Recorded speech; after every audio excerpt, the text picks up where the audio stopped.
fellow lovers of love, and thank you for joining us on yet another excursion through the stream of consciousness down the river of tranquility to fill the lake of life with love.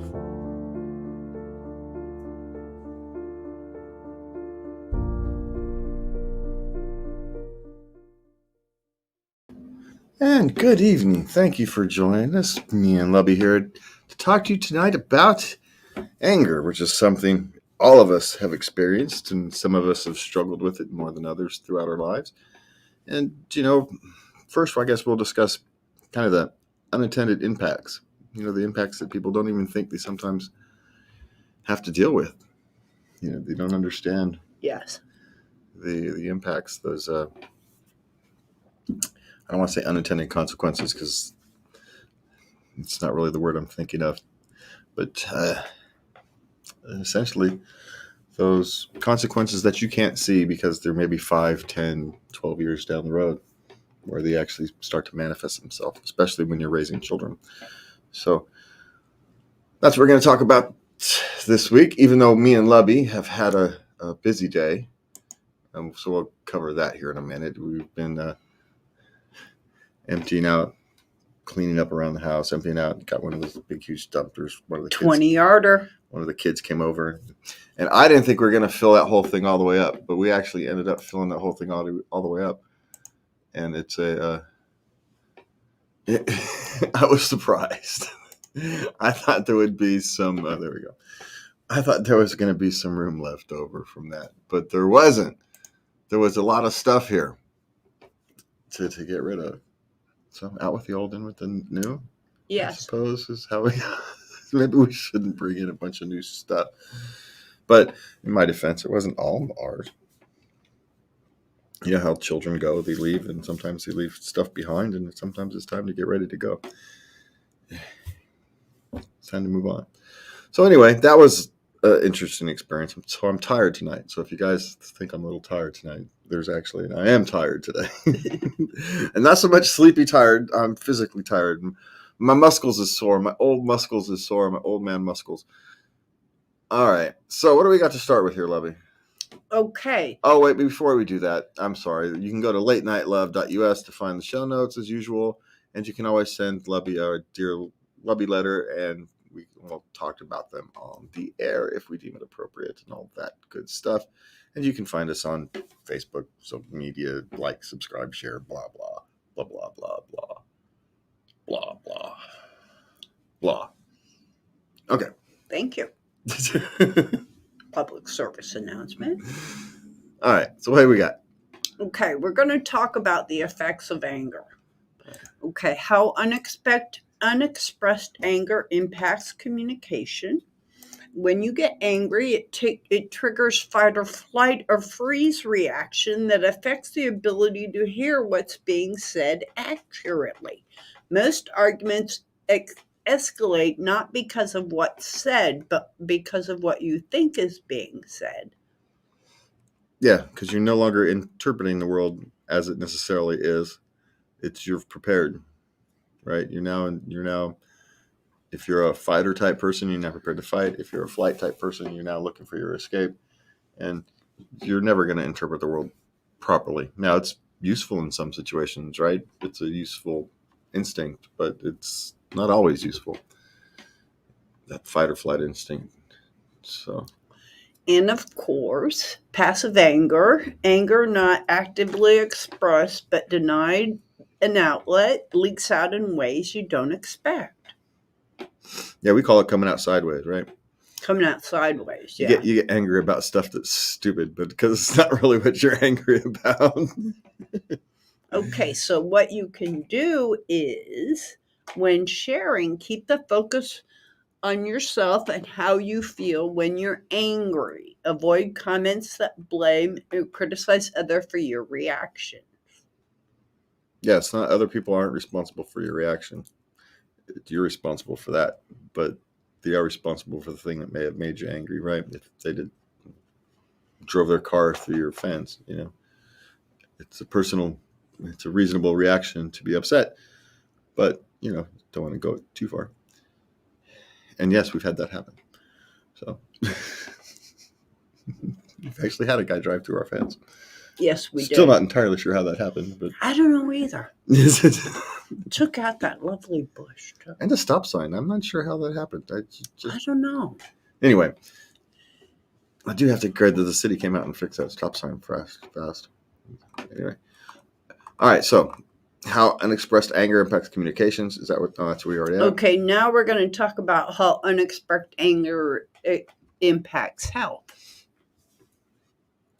Well, stress, right? Anger is your body interprets anger as stress.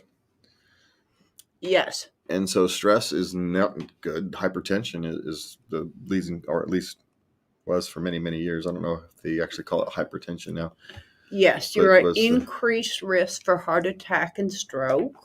You have a weakened immune system, harder to fight infection, heart disease connected to repressed anger, increased levels of anxiety, and a shorter lifespan. Yeah, you just literally wear your systems out is kind of the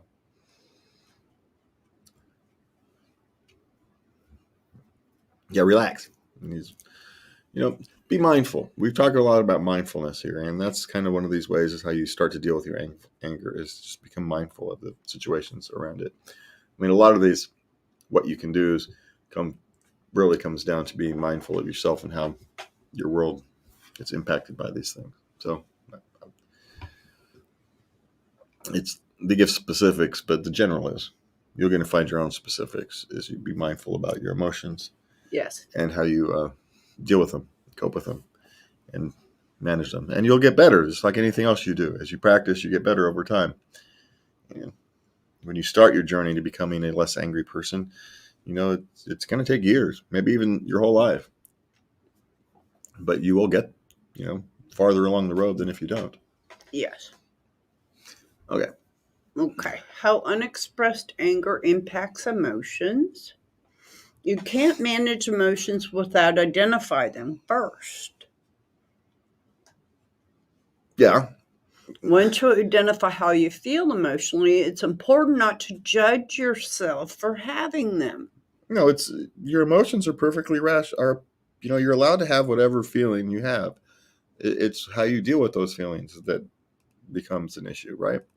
So you're allowed to feel how you feel. I mean, don't let anybody tell you different. It's what you do with those feelings where it becomes an issue, and not just for the world around you, but for you. Do you really want to be a miserable person? Okay. What's that? Okay, what you can do. Avoidant feeling often leads to addictive behaviors like using alcohol, drugs, stress eating, particularly when angry.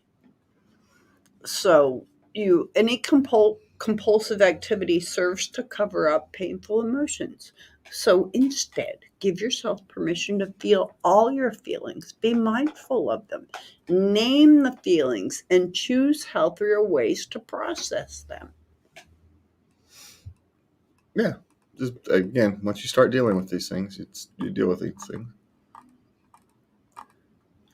Again, you be mindful and you become better at it, and then you become better at it. It's just how practice works. Let's see, can we shorten some of these? How unexpected anger impacts your values. Well, when you're angry, your values slip, right? You feel wronged. You feel assaulted. So you have a tendency to want to lash out. Yeah, it's perfectly natural, and you feel righteous. It's what allows you to behave in ways that you otherwise wouldn't. It's that's how people do things that they wouldn't normally do when they get angry. And you go, what were you thinking? I don't know. It's because they weren't. That's what I was thinking. They weren't thinking. They were emoting, and it's dangerous. Okay. The effects, the final one, the effects of anger on trust. Healthy relationships thrive on authenticity. Admitting what bothers you takes courage, but also rebuilds trust. Yeah, it's getting angry is okay. It's a perfectly natural human emotion.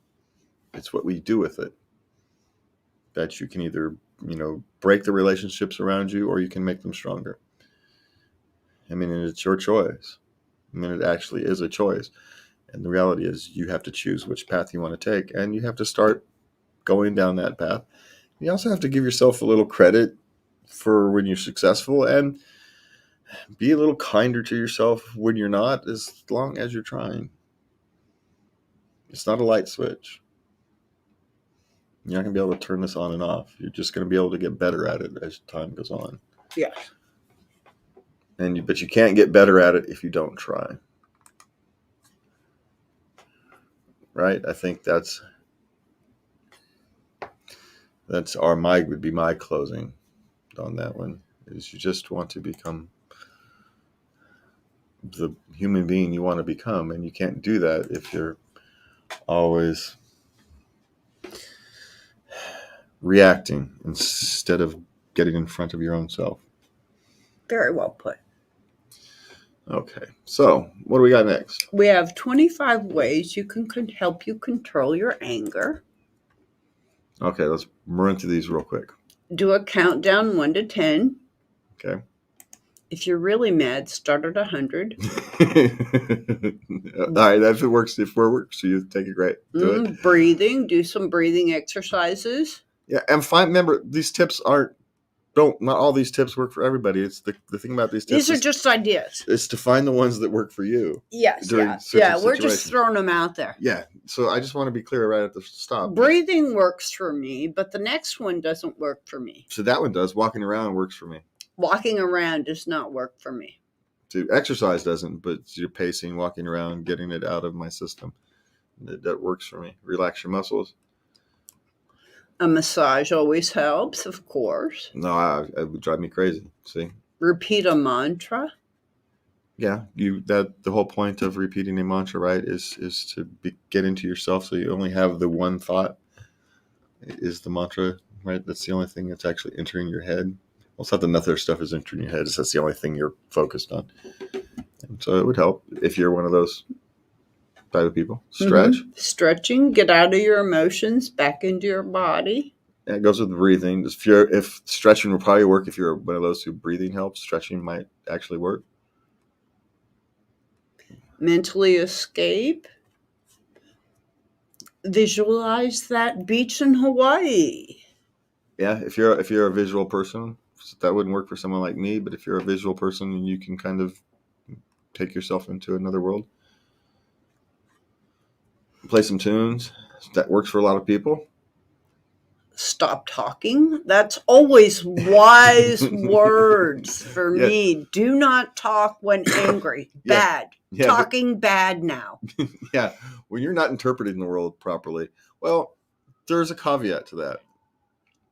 If you have a strong relationship and your habit in your relationship is to talk through these things, because we do it. Now, the only time we don't do it is when we're both having a bad day. We're both angry. It's like you just go off into different sides of the world for a little while. It's the best. It's just wise. But we're also evolved enough where we're going, no, you know what? Nothing we say is going to work today. So right now we're just going to go. But oddly enough, we still come back together and we'll spend our 20 minutes every couple hours or whatever it is. We just kind of saying we ignore the thing is not wrong. We're not ignoring it. We're just passing it off until a later time. That's generally what we do. Or we let it. We always come back to it. Yeah, well, not always. Sometimes both of us kind of realize, well, that was kind of stupid. I'm not bringing that shit up again. I'll do what I'm perfectly happy to do, and if she wants to, but I'm not touching it. That was just dumb. And all we're going to do is laugh about it, so I'm going to leave it alone. We do most of the time. Yeah, most of the time we do end up coming back to it. Even if it's idiot stuff. Even if we do come back and laugh about it, we do come back to it. But sometimes we don't. But it's only the little stuff that's really stupid. And we just, no, I'm not going to come back to that. Because we're human, right? We get upset over stupid stuff. Okay, what's next? Stop talking, take a time out. Well, yeah, that's the same thing as taking a breather and all that kind of stuff. Do something differently. Take action. Yeah, go. Some people like clean the garage or whatever, right? Oh, that one's harness your angry energy, sign a petition, write a note to an official. Well, what are you angry about? Write in your journal. That's actually a good one if you're a writer, especially if you're on the more poetic side. Lots of people write good poetry and stories when they're angry or upset or emotional. Yes, I lost my link. Sorry. Well, I'm reading yours. okay. Find the most immediate solution. Yeah. Even though, quite frankly, you're probably not going to pick it out very good if you're angry, overly angry. But okay, start looking for solutions. I get it. Rehearse your response. I'm big on rehearsing. And usually it's a good idea because I throw out my first 3. Yeah, but they never go the way you think in your head. So what's the point? Well, no, you can't plan responses. But my opening line. Rehearse your response. I'm just saying, it never goes the way your mind thinks it's going to go. So that's why I don't do that. But well, I try not to. Picture a stop sign. Okay. Change your routine. Talk to a friend. Now, I think that one's more for women. If it's a man, go play golf with a friend, go play basketball, whatever it is you do, you would to go not talk about things, just go do that. You don't want to sit and talk about your anger and pick it apart for hours? No, you want someone who's going to play the nice physical game of basketball that you want to play, or you want someone who's not going to laugh at you who will laugh at you when you overswing at the golf ball and you give it a wicked slice, to 3 things over, and he's going to sit there and laugh at you like you rightfully should. It helps. Brings you back down to normal. Be treated normally. Yeah. That's what best friends are good for. I'm still going to treat you like, we're still going to treat you like I don't love you because I do. So men are weird. I completely get it, but it is what it is. Laugh. There you go. That's a good one. Always a good one. It's hard to be angry if you can laugh. Practice gratitude. Set a timer. Write a letter. Imagine forgiving them. That's actually a better one than you would think. And when you start to calm down, 23, practice empathy is actually a good one. Yes. Because then you can start to see it from their side, and you go, okay, even if I still think they're crazy, I can at least wrap my head around it, and then it's easier to deal with. Otherwise, if you don't try to practice empathy, then you're never really trying to see it from their side and how you're supposed to move forward. And you would hope that they're going to do the same thing, right? Or yes. if it's in a relationship, and if it's not in a relationship, well, then what other choice you got? Otherwise, you're going to carry this stupid thing around with you forever. Express your anger. It is okay to express your anger. Again, it's how you express your anger is the issue. And find a creative channel. Painting, gardening, poetry. Clean the house. Whatever it is your creativity. Go ahead and feel free to use it. It's the whole point of these things is to start training yourself how to deal with your emotions in a more positive way. That's the whole point. And so whatever it is you can do to start the journey. It's not going to be perfect, and you're never going to be perfect.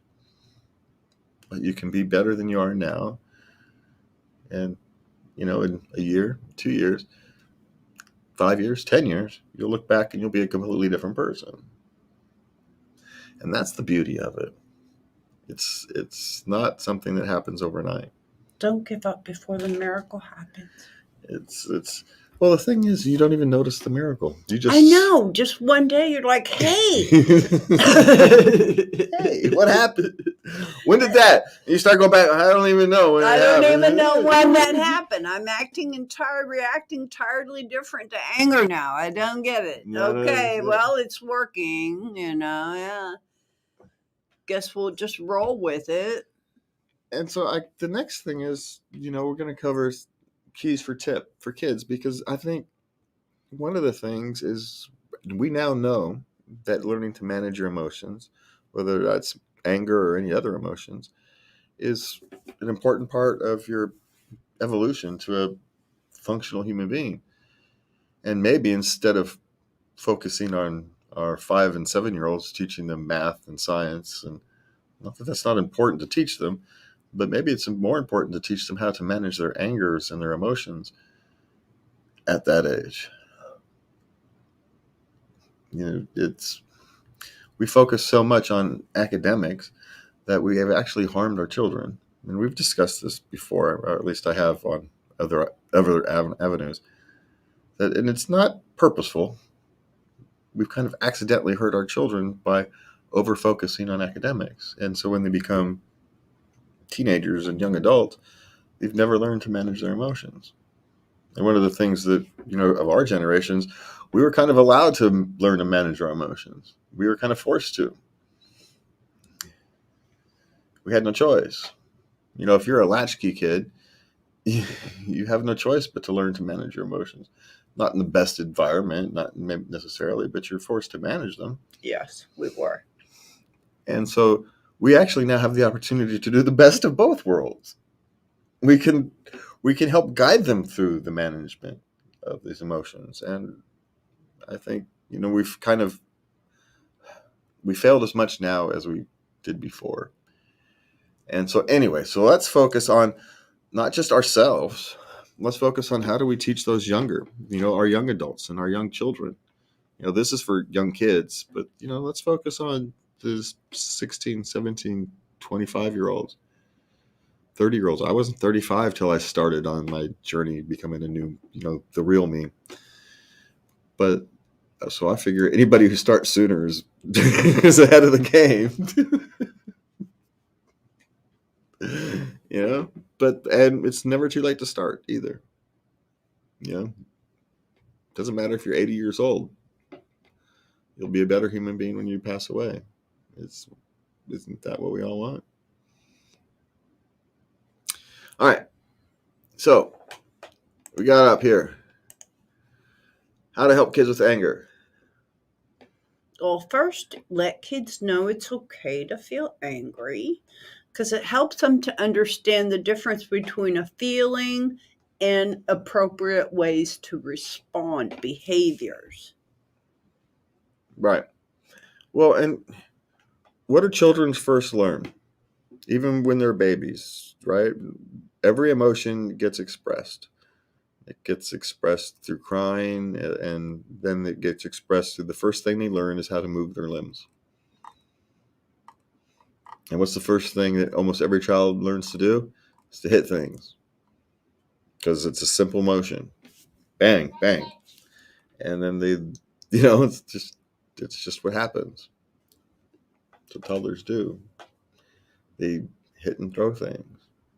And it's not like they're malicious. It's just literally all they know how to do. They haven't learned anything else. That's kind of the instinctive behavior. And so it's up to us to teach them a different way through. And again, the physical and verbal aggression often becomes the first line of defense for a child who has difficulty coping. Well, it's because these skills aren't innate. They have to be taught. And we have to guide them through it. And they can't be taught from a book. They have to be experienced and guided through. It's like an apprenticeship.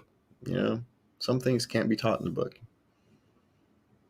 You're not going to be able to teach people how to manage their emotions in the book. You can give them tips, you can give them, and whatnot, but not as a child. An adult, you can give them books and they can read and they can hopefully ration their way through it and practice. But a child, everything is practice to a child. Going to the bathroom is still practice for a child. They still get it wrong at 5 and 7, right? At times. It's still not, adults do too, but but at a much higher rate, right? Because they're still practicing. Adults do it because of physical problems, not because they haven't practiced well enough, right? There's a difference. But the point is we have to help these children, and we're not. And we almost have an unrealistic expectation that the kids are supposed to have the skills to manage their emotions without us teaching them. And Like they're just supposed to know. yeah, well, someone told them something once. Well, we told them not to get angry. Like, that's going to help. I don't know, especially, and the younger it becomes, and the younger you can start helping them to guide them through this, the more, just think about, we talk about like self-esteem, but that's how you get self-esteem, is through failure and through picking yourself back up and learning and trying and practicing again and becoming good at it. No one gets self-esteem if you pick up something, if you can do something good the first time. You haven't had to work at it. There's no value to it. When you work at something, work very hard, there's value to it, and you actually feel good about yourself because if you've accomplished some great difficult task, and managing your emotions is accomplishing a great difficult task. And if we don't think that, that has something to do with our lack of self-esteem in the world these days, I think we're missing some quite obvious issues. All right, let's get off my political soapbox. I don't know how we got on that. I must be tired. The clearest challenges of the pandemic for children and families that during this time everyone's going through challenging times all at once. Find stable support. Yeah. Okay, so how can parents and caregivers help with their kids manage anger? So, let them know it's okay to feel angry. Mm-hmm. Right? Your emotions is perfectly natural. There's nothing wrong with them. It's, it's how you channel them, what you do with them. So is number 2, is help identify the source of the anger. Okay, despite their age, kids don't always know what's making their issues, what's making them angry. Well, yeah. They may not really be able to express it. They don't have the complex words. They can't express what they're feeling. There's no words for it yet. Yeah, it says you got to listen for clues. Yeah. Okay. Model healthy ways to deal with angry feelings. I remember telling my girls, I feel so angry right now. I need a minute. Yeah, you're guiding them through it, and just like anything else, how you do it. And the important thing is to not hide it from your children.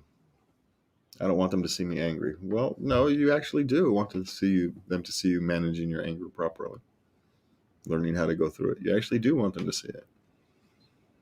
I know it feels instinctively wrong, but you do. How else are they going to model? How can you model something if they can't see it? They need examples. Yeah. And so when you are angry, you tell them, I'm angry right now. So you guys go over there. I'm going to go over here and we'll be all right. Yeah. It's good behavior. And it lets them know it teaches them how to deal with when they're angry. It literally does.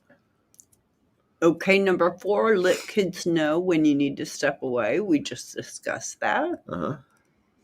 Teach coping strategies when kids are happy. Yeah. I'm not entirely sure it's going to stick, but I get what you're trying to do. It's like you practice a disaster drill, in the hopes that, okay, so at least they know where to go. They don't have to think about certain things. It can theoretically become more instinctive. I kind of get it. Okay. I can follow it.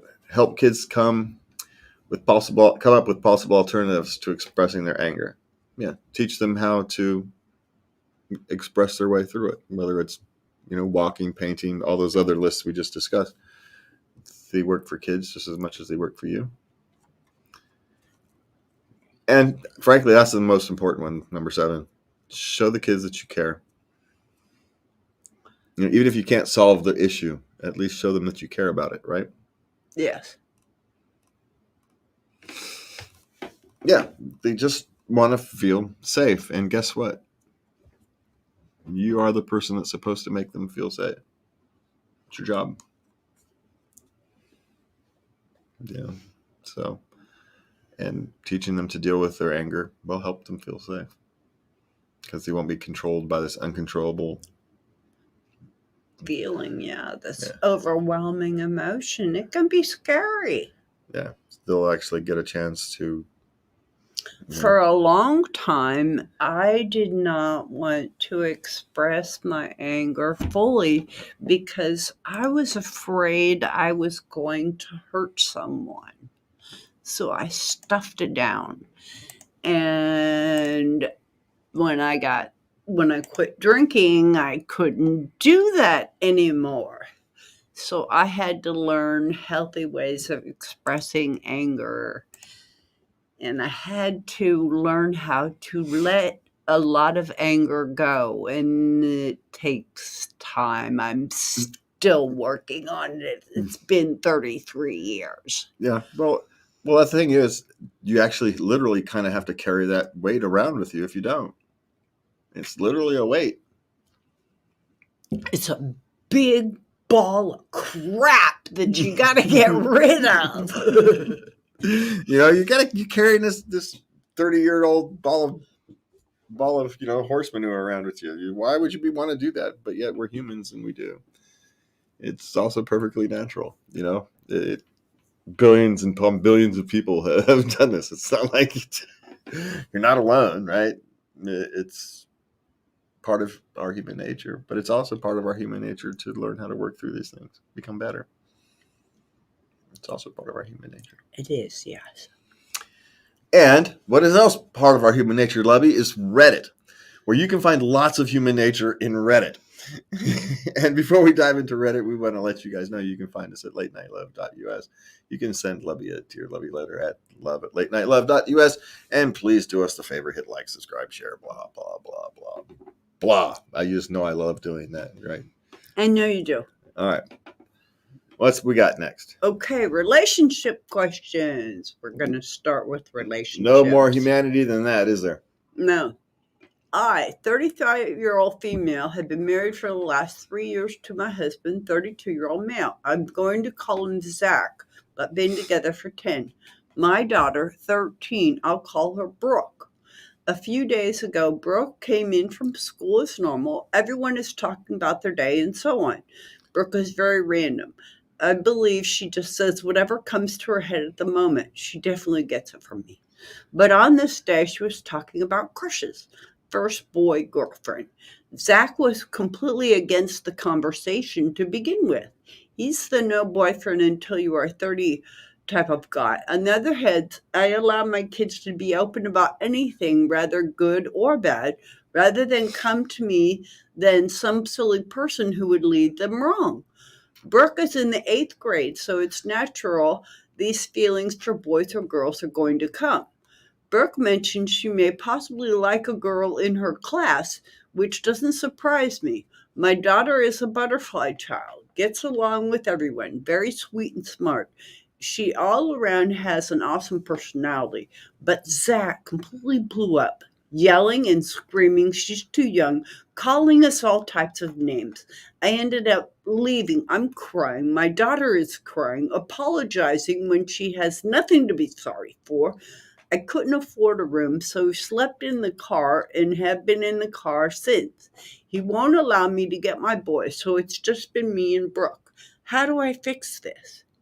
Well, apparently you don't. Because there's nothing to fix at this point. He broke the kind of the bonds of rationality. And it's not for you to fix, quite frankly. Now, the question is, what do you do about it?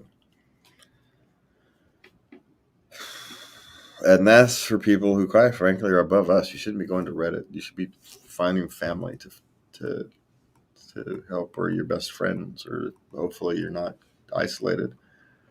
But that's what I would do.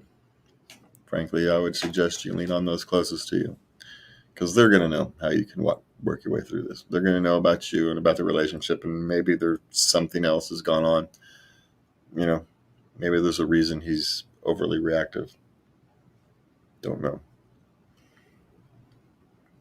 But the reaction doesn't make sense, which leads me to believe that he's overly reactive for some reason. But, so practicing empathy is not necessarily a bad deal, but you have to get it back. And this is a fundamental thing, quite frankly. Y'all should have dealt with this before you actually got married and been together for 10 years. Because this is a fundamental child rearing difference. And there's an argument to be said that because, that's a daughter from a previous marriage, he has no business saying anything, right? But being together for 10 years, and since he was 3, she was 3, so it's a difficult. That's a difficult one. Yeah. So we simply don't have enough information about the family dynamics. I somehow doubt that's the only kind of angry outburst someone like that would have. Seems to be so. Yes, a Yeah. little judgmental and. Yeah, there's probably other warning signs. So you may want. That's like I said. You want to talk to people you can trust, therapist, and then maybe think about a lawyer. I would maybe. God, you're getting stuff that I've had to not been optimistic about relationships recently. When we've had these relationships question, I don't know if it's me or These are the good ones. These are the good ones. These are the good ones. There's bad ones that I don't post. That a lot of them are bad. I have to dig through. All right, how about the parenting ones? Are those better? Anything more fun in the parenting one? Okay. I'm just tired. And I'm not in the mood for. Very tired and brain fog during work. Oh, this is work. Well, that's fine. Let's take it. Okay. Very tired and brain fog during work, but it's slowly getting better at home. Does this mean I don't like my job anymore? As far as I know, I still enjoy my job, even if it means sitting behind a desk for most part of the day. But I always feel so damn sleepy and suffer brain fog, which gets a tiny bit better once I get home. It remains the same during the weekend, but less. I walk about 10 kilometers every day, but don't run or do any muscle training. I really want to go out and do stuff, but I am just too damn tired. Okay, well, go see a doctor because that's, long-term fatigue is a symptom of something usually. So that's my first suggestion. And 2, make it a habit to get up every hour and take a 2-minute walk. Just walk around 40 minutes. Just get up, stretch, walk around. It's better for your health if you can. And employers support this nowadays. They understand it makes you more productive. Yeah. So you get up, you step away from things, your eyes don't get all blurry. Literally, it prevents you from kind of getting the dozy feeling. So I do it all the time. I get up, and I do it. I'm lucky in a place where if I feel, anytime I start to feel stressed, get up, go take a walk. And I go take a walk around the building. Just, unless there's really something to do, but I can just take a walk if I start to feel stressed or if I've been sitting in one place too long. I just get up and take a walk. It's makes your day feel not so stressful, even if it is a stressful day, because you've managed your stress. So that's what I would think of. But there's probably something else. The work thing is probably just because you're sitting there and you're bored. But I would suggest go see a doctor. There's might be something wrong. Get some blood work done. Okay, my boss recently gave me an award for my performance and mentioned enrolling me in advanced courses to move up in the company.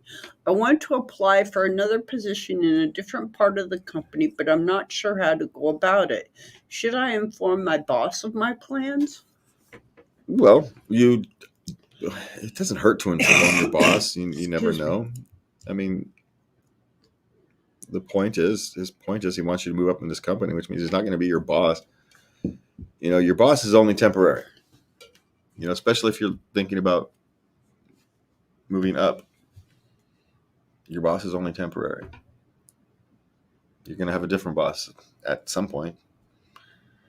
And maybe someday you'll be the boss and you'll be responsible for people. So you just apply for it. However your company does internal applications, you just do it. Go to HR.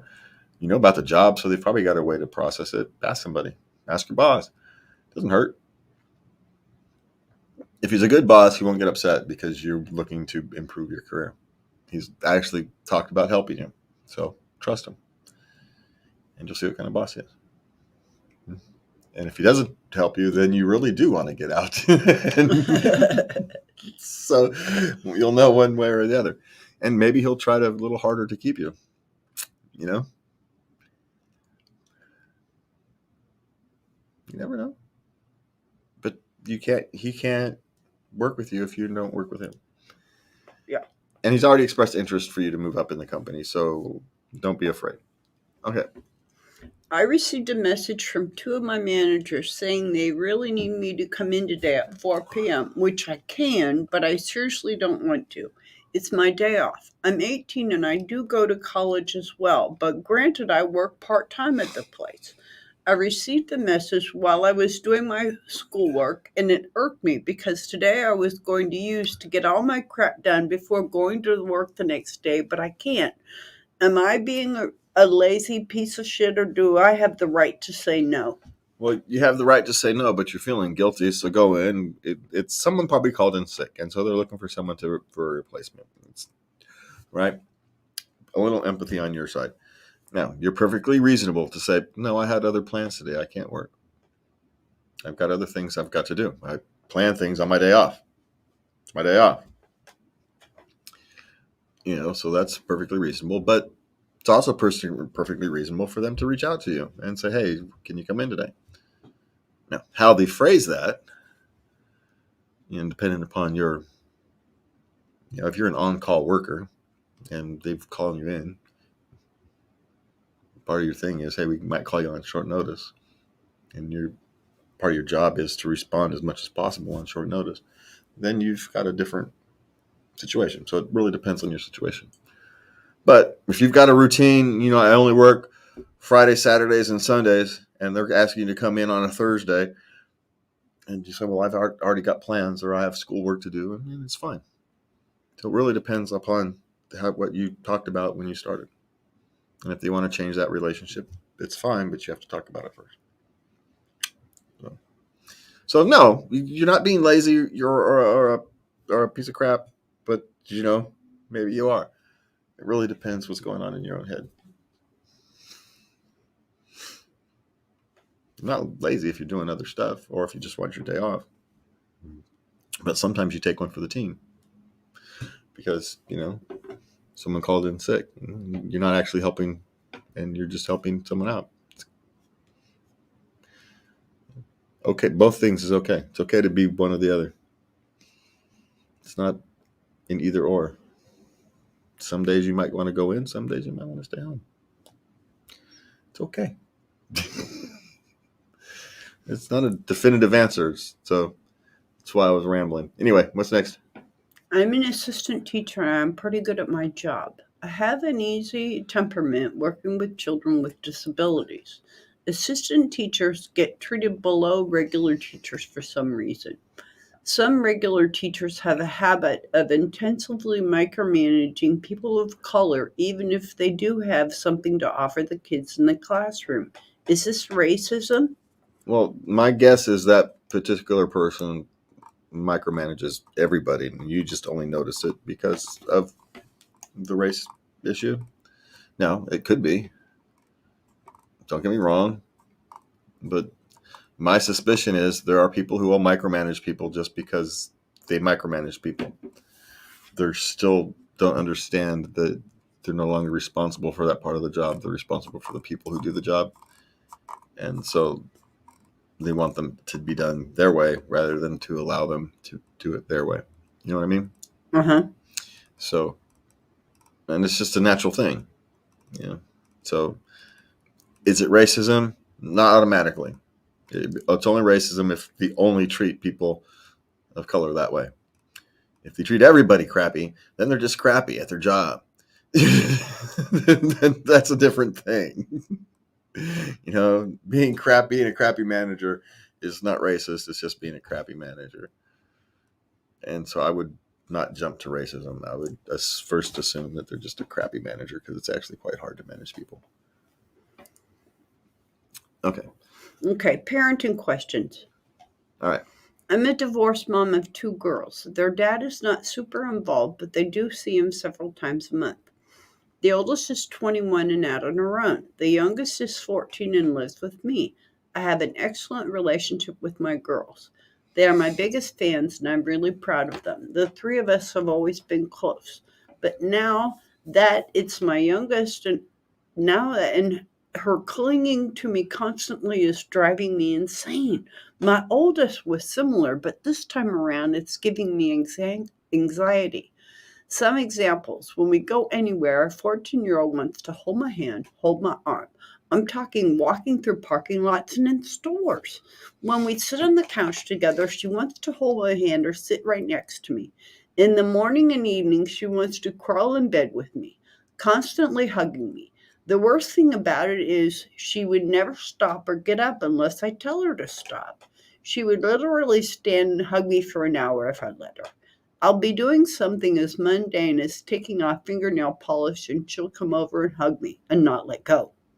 And then I have to say, okay, sweetie, let me get back to this. I feel constantly guilty for stopping her, but I'm starting to resent not being able to just sit and watch a show with her unless she is wrapped around me. Believe me, I know that as far as parenting issues go, I'm lucky, but it's still something that I think needs to be addressed. How do I help her feel more confident? Well, it does need to be addressed, and you're not as lucky as you think. She's not feeling safe, which is why she's latched onto you. And the question is, why isn't she feeling safe? It could be that her sisters were gone. Her sister's gone. Her dad's off somewhere else, and she's just kind of feeling generally unsafe because that's what kids their age do. But that's an overreaction at the moment. 14 years old, they're generally pushing away from parents at this moment, not clinging on. So there's something. Maybe she needs a counselor. That would be my suggestion. Someone needs to figure out what's actually going on. And it may just be a 14-year-old weirdness, right? It could very well be. But it seems a little excessive. And anytime we have kind of excessive, almost compulsive behavior, it needs to be addressed. There's an underlying issue, or she's obsessive compulsive and it's going to manifest itself somewhere else later on, and you're better off taking care of it now. That would be my suggestion, because she's building habits, and neither of these are good habits, whichever the cause. So find the cause and you can deal with it. And you're not going to find the cause yourself. You're going to have to get help. She's been through a lot. A divorce, older siblings moving out. It's a big thing. 14. She's a young lady now. She's looking at a couple years having to leave the house. That's very scary. Yeah, and who knows what's going on at school, and or maybe her best friend moved away or something, or she had a friend pass. You never know. Maybe not even necessarily a friend of a friend passed away, and it struck her very hard, or someone's parent passed away. You don't know how they interpret the world, so you only have to look for it. But you are right to be concerned. It's very right to be concerned, but you're concerned about the wrong things. So this is a symptom of a problem, and so you're right, it needs to be addressed, but it needs to be addressed with compassion and figuring out what's wrong, rather than to just focus on changing the behavior. What's causing the behavior is what you want to focus on. Okay. I have a 3-year-old son with my ex. I have been trying to separate him for a little over a month now. Relationship has always been rocky. Not terrible, no abuse, etc., but just up and down. He's now holding on for dear life, and it's making me more certain I am not happy to stay and work on it. His biggest argument is I'm breaking up our family, making everything so much harder for our son, that I'm going to change him, our son, so much, and his childhood will now be ruined. I'm being told daily that I'm making decisions that affect our son on such a drastic level, and I'm so selfish for not considering him in his life and a chance to grow up in a quote unquote real family. Would I ruin my son's life if I were to separate? Well, that's a question you can't actually answer.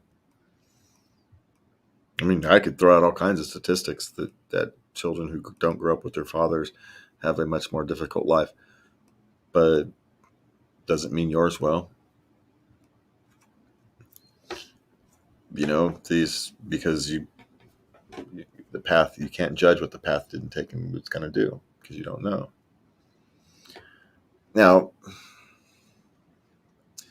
these type of arguments to keep a family together are both real, because it's kind of true, but it doesn't actually address the issue that your relationship doesn't work.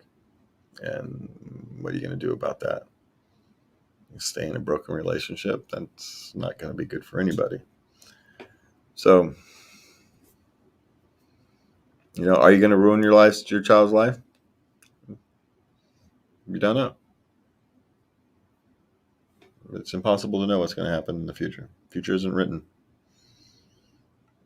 It could be better. It could be worse. You'll actually never know because you didn't take the other path. You're not going to be able to judge. So you can only make the best decision you know how to do. And so if you think that decision, after you've worked it through yourself, if you have to separate. But the question to ask and move forward is, how do you have the least amount of impact on your child with that separation as possible? How do you keep the relationship with the father intact? How do you do that?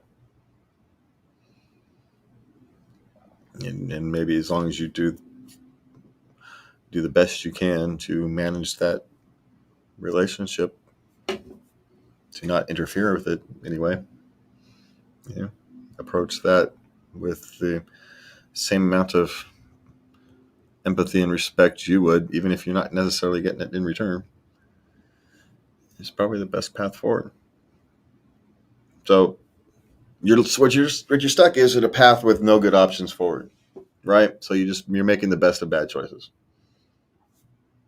I've got bad choices. I can stay in a broken relationship, or I can, go down a very difficult path of a divided family and having to manage this. That because you're still going to be with that relationship. The person, the father of your child, isn't going to be out of your life until Ever.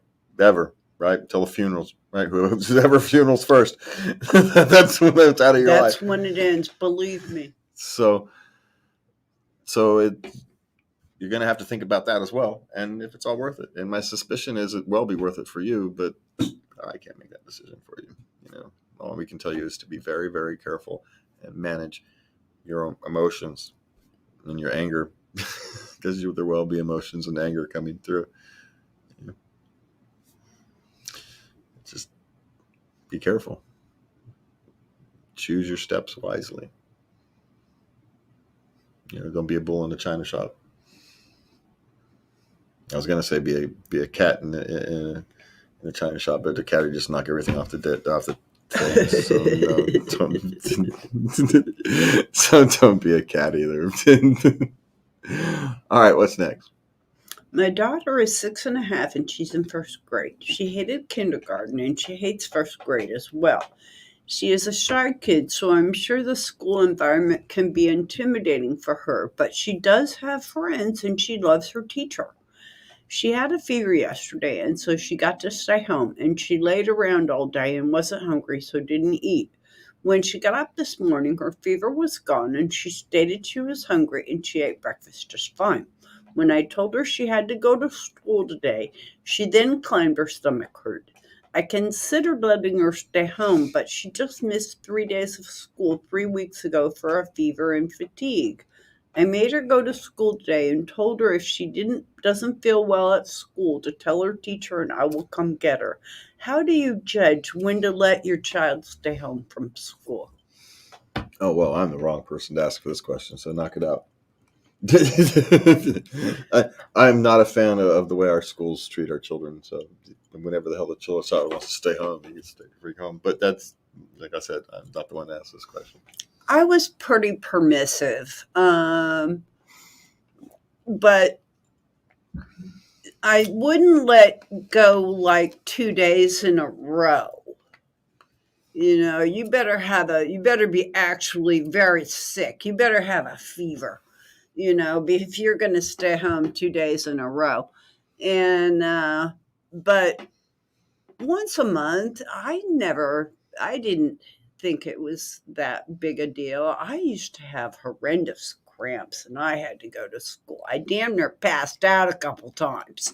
Well, see, I graduated high school with a less than 50% attendance rate. So I graduated on time. Thank you very much. But with a less than 50% attendance rate, you can't do that today. But see, what I'm worried is your she's in a improper environment for her learning. That type of school, that type of learning environment she's not suited to it. And so maybe it's a longer term solution should be considered. Smaller classes, hybrid classes, whatever it is.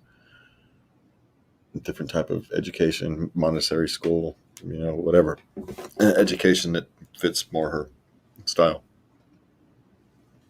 And again, it's because my perception, I see the world through the lens of a person with anxiety. So when I see that, I see someone who's in the wrong environment. Doesn't mean I'm right, but that's how I perceive the world. I look at it through that lens. So there's something wrong with that environment. And so put her in a different type. We have options. Yes, we do. So that's maybe something for me to consider as well. So, all right, one more. My wife, 34, and I, 35, and a 4.5-year-old daughter that is very difficult to wake up in the morning. 4 out of 5 days, I literally have to pick her up out of bed and carry her to a chair in the kitchen after 30 minutes of gentle warnings. And sometimes she'll run back to her bed and I have to do it again. I hate doing this as it always leads to tears, and I feel this is straining my relationship with her. My wife works 12-hour shifts 3 out of 7 days a week, and when she's working, I have to wake my daughter up before I go to work, hence why I have to pick her up out of bed. She has no firm bedtime. Do you think this would help? Well, yes. I mean, as much as I personally hate the bedtimes, if she has to be up at a certain hour, then she has to get her 10 hours of sleep or whatever it is at that age. 10 hours. 10 hours of sleep. 10 hours, yeah. 10 hours of sleep at that age. And so she's got to get it. And so it means she's going to have a bedtime. And she's not quite old enough where she can, have to deal with the consequences of her actions. Well, maybe 4.5 years, 5 years old. Because I did happen to my kid. Well, I guess they were 6 or 7 when I said, all right, you can stay up, but you're not getting any. There will be no sympathy for me in the morning. If I have to wake you up with a jug of water, you're getting woken up with a jug of water. I only had to do it once. And only Anthony. Threw water at him. Get up. I told you. I warned you. Not that I'm suggesting that's a solution, but Anthony was a stubborn case. Anthony is a special case. It's a special case. And they'll learn. Eventually she'll learn to get herself up. But at 4.5, you have to make these choices for her. And she's clearly not getting to bed soon enough. So 10 hours before you have to get her up, she's got to be asleep. Not in bed, asleep. Which means you're going to have to start her bedtime 12 hours before she's going to have to get up. You have to plan your day around when she goes to bed. And my suggestion is don't let her take a nap during the day. Shouldn't need one. The only reason she needs a nap is because she's not getting enough sleep at night. So make her get enough sleep at night. And you do that with children by not letting them take a nap for a few days, week. They'll adjust. Marvelous little creatures. You can do it, though. Yeah, you can do it. And I would prefer to let them have a more natural sleeping cycle, whatever theirs is. But you obviously don't have that it's not the way your life works. So you're going to have to, be strict about bedtime. Sorry. And if you're not willing to put up with that, then you have to be strict about a bedtime. Yeah, it kind of works in conjunction. If you're strict about when they get up, you've got to kind of be strict about when they go to bed until they can reach the age where they can suffer the consequences for their own actions. And she's not there yet. So that would be my suggestion. So yes, as much as I hate saying that, yes, put her on a sleep schedule, because as all my children are, we're now going to, if any of them that actually hear this, you flipping hypocrite.